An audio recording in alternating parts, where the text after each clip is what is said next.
નમસ્કાર. આજના આ વિશ્લેષણમાં આપણે 2026-27ના શૈક્ષણિક વર્ષ માટેની ગુજરાત કોમન એડમિશન સર્વિસીસ એટલે કે GCAS પ્રક્રિયા વિશે એકદમ વિગતે વાત કરવાના છીએ.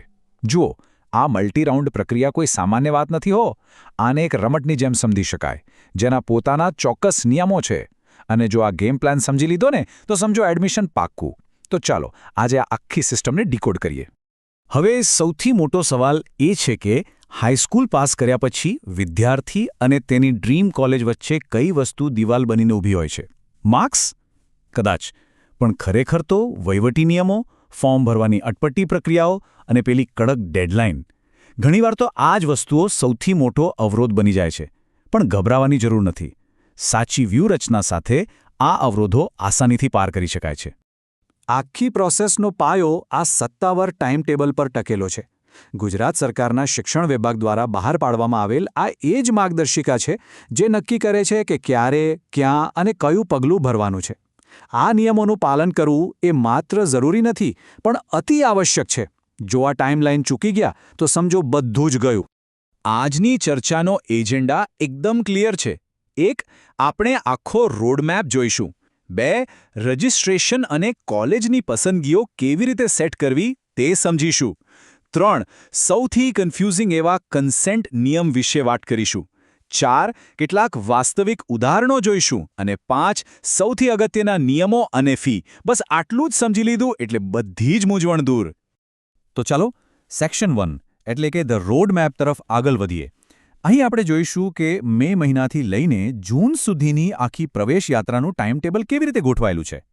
સમયપત્રક પર જરા નજર ફેરવીએ તો દેખાશે કે રજિસ્ટ્રેશન 7મી મેના રોજ શરૂ થઈને 28મી મે સુધી ચાલે છે. પછી જૂન મહિનો તો જાણે એક્શન પેક્ડ છે. એડમિશનના 4 અલગ અલગ અને ફાસ્ટ ફોરવર્ડ રાઉન્ડ્સ જૂનમાં જ પૂરા થવાના છે. અને હા, દરેક રાઉન્ડ પછી કન્ફર્મેશન માટે માત્ર થોડા જ દિવસોનો સમય મળશે. એટલે કે સતત એલર્ટ રહેવું પડશે. જરાય ઊંઘવા જેવું નથી. હવે વાત કરીએ સેક્શન 2ની. રજિસ્ટ્રેશન અને પ્રેફરન્સ સેટ કરવા વિશે. આ સ્ટેપ એટલે જાણે આપણું પોતાનું વિશલિસ્ટ બનાવવું. અહીં કઈ કોલેજને કયા ક્રમ પર રાખીએ છીએ ને એ ભવિષ્ય નક્કી કરવામાં બહુ મોટો ભાગ ભજવે છે. 28મી મેની ડેડલાઇન પહેલાં કેટલાક ચોક્કસ સ્ટેપ્સ પૂરા કરવા ફરજિયાત છે. પહેલું, ક્વિક રજિસ્ટ્રેશન કરી લો અને ફી ભરી દો.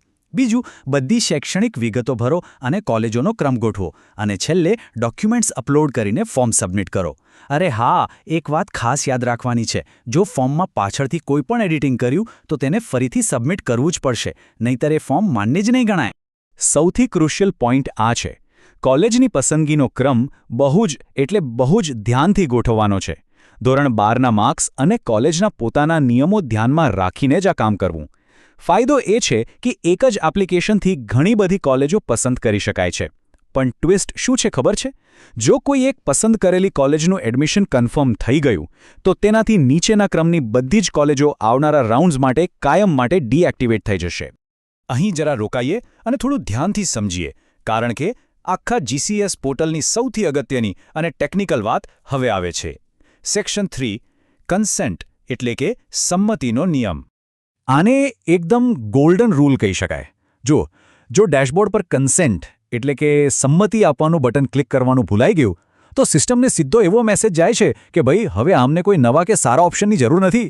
એટલે જો આગળના રાઉન્ડમાં ઉપરના ક્રમની કોલેજ જોઈતી જ હોય તો આ ઓનલાઈન સંમતિ આપવી બિલકુલ 100% ફરજિયાત છે. આ નિયમ ખરેખર કામ કઈ રીતે કરે છે? ચાલો સેક્શન 4માં કેટલાક વાસ્તવિક ઉદાહરણો એટલે કે સિનેરિયોઝ જોઈએ જેથી આ કન્સેન્ટ નિયમની પ્રેક્ટિકલ અસર સમજાય.